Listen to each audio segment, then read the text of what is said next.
नमस्कार दोस्तों, मैं आपका दोस्त दीपक मुटरेजा। आज हम लोग खड़े हैं भिवानी और मानेरू का जो रेलवे ट्रैक है उसके बीच में दोहरीकरण का जो कार्य चल रहा है। आपको बताएंगे कि रेलवे आने वाले समय के अंदर आपको क्या और सुविधाएं देने वाला है, और साथ ही आपको ये भी बता दें कि भिवानी वासियों के लिए बड़ी बड़ी खुशखबरियाँ जो हैं वो भी आने वाली हैं। और रेल विभाग जिस प्रकार से तेज़ी से काम कर रहा है, और ऐसा लगता है कि जल्द ही जो है ये खुशियां आप लोगों को मिलने वाली है। आज हम इसी विषय को लेकर के बातचीत कर रहे हैं। हमारे साथ हरिकृष्ण लांबा जी जो वरिष्ठ पत्रकार हैं साथ जुड़े हुए हैं।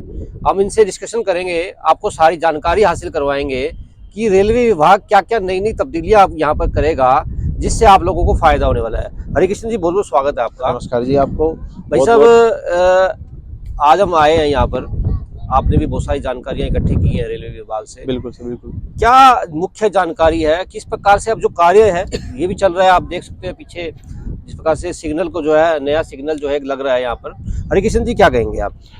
दीपक जी, पहले तो बहुत बहुत धन्यवाद आपका कि हम आपके चैनल पे मेरे को इनवाइट किया, बुलाया। दूसरा, जो सुविधाओं की बात करें रेलवे की, तो भिवानी से लेके ये सुविधाएं आगे जाने वाले पैसेंजर जो रेवाड़ी है या जयपुर है उधर बहुत ज्यादा फायदा देंगी, क्योंकि अभी तक जो दोहरीकरण था वो मानेरू तक ही था। तो भिवानी से जो मानेरू तक का दोहरीकरण होने के कारण ये सारी सुविधाएं, बहुत ज्यादा सुविधाएं। एक तो पहली बात तो ये है कि रेलवे बहुत ज्यादा जो टाइम लगता था वो टाइम ड्यूरेशन कम हो जाएगा। जैसे आपने देख भी रहे हैं कि अभी काम चल रहा है तो ये डिजिटल हो रहा है, तो डिजिटल के कारण क्या होगा कि जो रेल पहले रुक जाती थी वो टाइमली जाएंगे और ज्यादा सफर नहीं करना पड़ेगा, टाइम नहीं लगेगा पैसेंजर को। समय के साथ साथ जो है रेलवे विभाग भी अपना डिजिटलाइजेशन कर रहा है। बिल्कुल बिल्कुल। जैसे मैंने सर से बात भी की थी, ये जो देखो आपने देख भी रहे होगे, ये सारी जो केबल है वो इसी चीज के लिए बिछ रही है। क्योंकि मैं पीछे भी देखा था, मैंने मानेरू भी देख रहा था, अच्छा काम चल रहा है और फास्टली काम चल रहा है। इनके अनुसार, मैं रेलवे के अनुसार बात करें तो ये 31 मार्च तक का इनका टारगेट है, तो उस तक वो पूरा भी कर लेंगे शायद। क्योंकि भिवानी के फाटक है, इधर देखते हैं तो फाटक है उसके बिल्कुल पास तो आ ही चुका है, सारा काम ये बन ही चुका है। और इससे क्या होगा, सबसे इंपॉर्टेंट ये काम रहेगा कि जो रेलवे 2 या 3 चलती थी या 4 रेल चलती थी, उससे बढ़ के ये ज्यादा चलेंगी, तो जिससे पैसेंजर को ज्यादा दिक्कतें नहीं होंगी।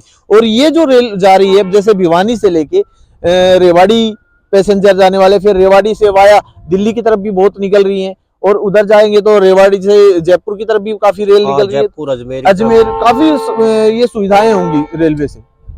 तो जिस प्रकार से जानकारियां मिल रही हैं, तो कितनी नई ट्रेन जो है वो आ सकती हैं अगले वर्ष में? क्योंकि वित्तीय वर्ष अगला जो है 25 अप्रैल, मतलब जो है अप्रैल 2025 से क्या उम्मीद जताई जा सकती है? क्योंकि 31 मार्च तक दोहरीकरण का कार्य है जो है लगभग पूरा हो जाएगा, जिस प्रकार की सूचनाएं मिल रही हैं।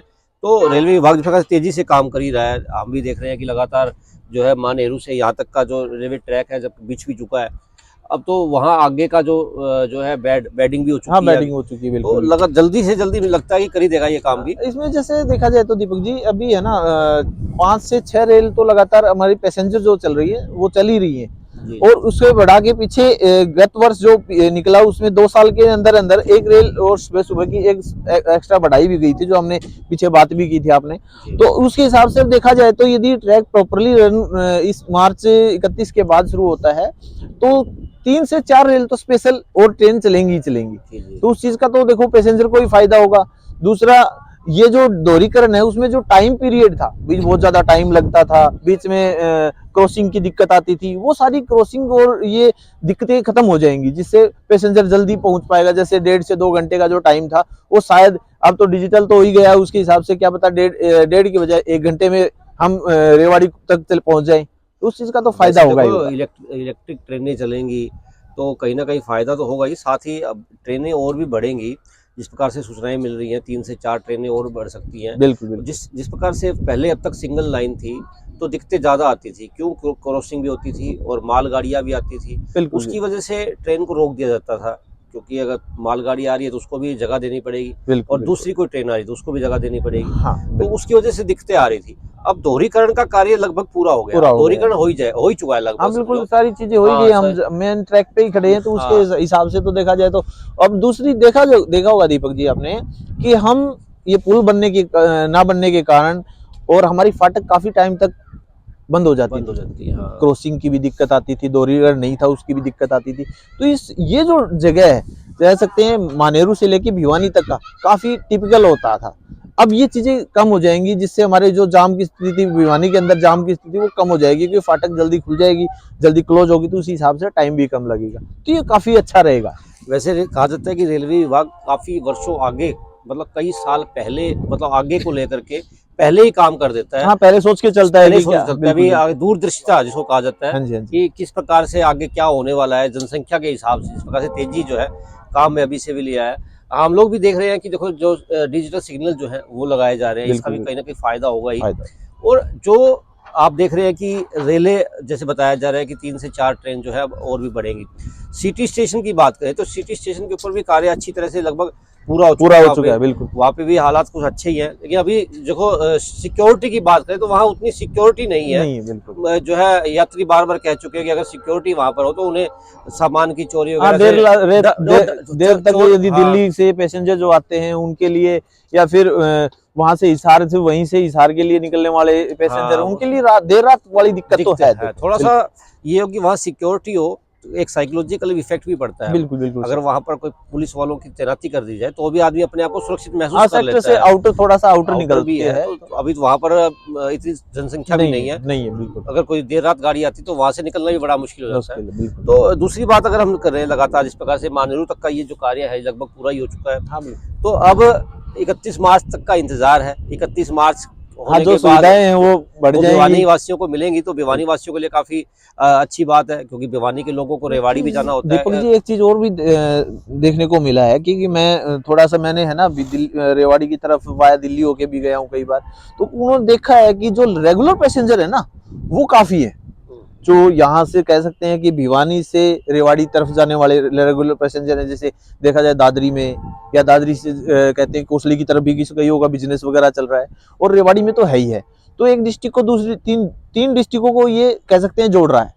राज्य भी जुड़ रहे हैं, राज्य जुड़ रहे हैं, बिल्कुल, बिल्कुल। राजस्थान को जोड़ रहा है, ये जयपुर जाएगी। तो रेगुलर जो पैसेंजर है ना वो काफी बढ़ रहे हैं, तो इससे हिसाब से देखा जाए तो बिजनेस भी बढ़ेगा और आगे भी ग्रोथ होगी लोगों की। बिल्कुल, लोगों के लिए काफी फायदेमंद साबित होगा। मिंटू सैनी जी भी हमारे साथ हैं, इनसे भी थोड़ा सा पूछ सकते हैं हम। मिंटू, क्या कहोगे जिस प्रकार से अब रेलवे विभाग जिस प्रकार से काम कर रहा है, कब तक ये होने की संभावना है? क्योंकि आपके पास भी कुछ जानकारियां होंगी, कब तक ये होकर के तैयार हो जाएगा? देखो सर, हमें तो अभी तो पता लगा है कि मार्च के एंड तक कह रहे हैं, या 5-7 दिन ऊपर नीचे भी हो सकता है। और इस दोहरीकरण से इस पे भिवानी के नहीं, कई जगहों के उद्योग में भी बहुत फायदा होगा, क्योंकि इस पे लंबी दूरी की ट्रेनें भी चलेंगी। इस पे सूरत का भी शायद जहाँ तक है रूट वो भी जुड़ेगा। और ये जैसे अब देख रहे हैं, अब ये ट्रैक तैयार हो रहा है, इससे स्पीड भी बढ़ेंगी, गाड़ियों की स्पीड भी बढ़ेंगी। और इस तरफ अपने देखा जाए फाटक की तरफ वॉशिंग लाइन भी तैयार हो रहा है, क्योंकि एक कालिंदी एक्सप्रेस होती थी, वो उसके कोच छोटे थे, अब उसके कोच बढ़ेंगे। वो कालिंदी LHB में डाइवर्ट होने वाली है जल्दी। अच्छा, LHB क्या होता है? मतलब LHB मतलब ये ऐसे डब्बे होते हैं जी, एक दूसरे के ऊपर नहीं चढ़ते एक्सीडेंट होने के बाद। जी, वो डब्बे होते हैं जी, इसमें दुर्घटना कम से कम चांस होता है। अच्छा, मतलब ये अच्छी यात्रियों के लिए भी अच्छी चीज है। हाँ जी। लंबा जी, क्योंकि अगर दुर्घटना नहीं होती तो अपने आप को सेफ्टी भी महसूस करता है आदमी, क्योंकि अगर सेफ्टी है तो देखो आदमी की जान है तो जहान है, सब कुछ कहा जाता है। तो और अब यहाँ से मालगुदम आपका सिटी पे भी चला जाएगा। और इधर यहाँ पर क्या है कि एक वो टिकट घर का और भी खुलेगा इधर। हाँ, वो पीछे जो आप DRM साहब आए थे, हाँ, अजमेर जी, क्या नाम था उनका? अमिताभ जी, उन्होंने ये बताया था कि यहाँ पर जो है इस तरफ को एक टिकट घर अलग से बनाया जाएगा, क्योंकि भिवानी शहर का आधा हिस्सा यहाँ पर भी रहता है। तो यहाँ के लोग जो क्रॉस करके नहीं आ पाएंगे, दुर्घटनाएं कम होगी, क्योंकि टिकट उनको यहीं मिल जाएगी। क्योंकि उनको फिर 1 नंबर प्लेटफार्म पे जाने की क्या जरूरत है? मान लो ट्रेन ही 3 नंबर प्लेटफार्म पे है, तो वहीं पे अगर टिकट मिल जाए तो क्यों परेशानी मोल लेनी है? ये प्लस पॉइंट ही रहेगा। बिल्कुल सही बात है जी, दोनों तरफ एक क्रॉसिंग हो, क्योंकि वहां पे जाके बहुत सी स्थिति ऐसी होती है कि एक शहर दूसरे शहर को जाने के लिए बीच में देखो क्रॉसिंग तो करना पड़ता है। और क्या जानकारी? और ये एक चीज और है, जैसे देखा जाए भिवानी सिटी पे PRS खुला हुआ है, मतलब रिजर्वेशन काउंटर होता है। लंबी दूरी की ट्रेनों की टिकट बुक होनी शुरू हो गई है। लेकिन उसमें एक समस्या ये है कि कई बार क्या होता है, गाड़ी का टाइम, जो सवारी गाड़ियों का टाइम भी होता है और रिजर्वेशन का टाइम भी सेम हो जाता है। इसमें जो अंदर टिकट वो बैठता हुआ है वो विचलित हो जाता है। कर्मचारियों की कमी है, कहने का मतलब ये है, कर्मचारी की कमी है। और फिर क्या आता है, ऊपर से पैसेंजर जाके कंप्लेंट करता है। वो तो करेगा ही, देखो उसका तो बेचारा है, वो क्या करे, नहीं, वो तो तो अपने करेगा, हिसाब से आया ही है। अगर उसको टिकट नहीं मिलेगी, क्योंकि तत्काल की टिकट भी बनवानी होती है किसी को, अगर तत्काल का समय निकल गया तो तत्काल का समय तो आपको पता ही है 5 मिनट 7 मिनट ही होता है तो लगभग। इसीलिए तो मैं कह रहा अगर हूँ जब या तक 5-7 मिनट टिकट नहीं मिलेगी तो उस बेचारे को तो तत्काल का मतलब यही है, आदमी जब पैसे ज्यादा दे रहा है तो कोई ना कोई मजबूरी है, मजबूरी के लिए उसने टिकट बुक कराई है, उसको सुविधा मिलनी चाहिए। तो सरकार को चाहिए, ये रेलवे विभाग को ये चाहिए कि कुछ अन्य कर्मचारी जो है वहां लगाए, ताकि लोगों को, या फिर जो है ऑनलाइन, जो वैसे तो है ही ऑनलाइन, लेकिन ऐसी व्यवस्था कर दे कि तत्काल में भी कोई आदमी टिकट ले रहा है तो उसको टिकट आसानी से मिल जाए, क्योंकि आसानी से टिकट मिल जाएगी तो ऐसे भागम भाग भी नहीं होगी उनको। बात करें दीपक जी, देखो तो हर कोई अभी डिजिटल तो देखो हो गया है, फिर भी बड़े बुजुर्ग हैं, वो थोड़ा सा दिक्कतें आती हैं, हाँ तो बिल्कुल, वहां पे आके ही वो टिकट लेना पसंद करते हैं, वो चीजें तो देखो है। वो भी है। अगर मान लो कोई व्यक्ति नौजवान है, बुजुर्ग नहीं है, जिसको ऑनलाइन का काम अच्छे से आता है, वो ले भी सकता है, उससे कम से कम आधी भीड़ तो छटेगी ना, उसका भी फायदा होगा। वैसे तो ये भी कहा जा रहा है कि अब तो सभी टिकटें ऑनलाइन मिलनी शुरू हो जाएंगी, क्यों मिंटू जी, ऐसी भी सूचनाएं मिल रही हैं? नहीं, ऑनलाइन यूटीएस की मिलेंगी जी, जी, और लंबी दूरी के हो भी पाती है, नहीं भी होती है, फिर वो उसको स्टेशन ही दिखता आखिरी में। और दूसरी बात एक और है, जैसे सिटी स्टेशन है, सिटी स्टेशन में एक प्रतीक्षालय वाले सिस्टम नहीं है वहाँ।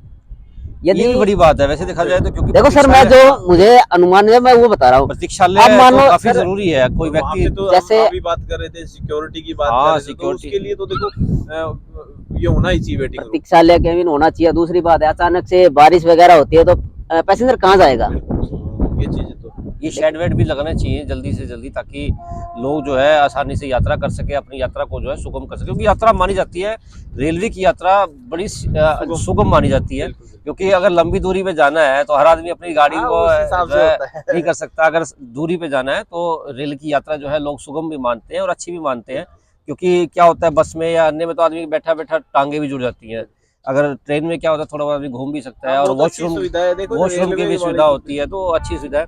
बिल्कुल दोस्तों, आपको जिस प्रकार से जानकारी आज हम दे रहे थे, दोहरीकरण का कार्य जो है भिवानी से मानेरू का लगभग जो है हो भी चुका है, और ये अनुमान लगाया जा रहा है कि 31 मार्च तक रेलवे ये दोहरीकरण का कार्य कर देगा, जिससे आपको फायदा ये होने वाला है कि रेवाड़ी, अजमेर और जयपुर साइड की गाड़ियां आपको और मिलने की संभावनाएं भी प्रबल हो रही है।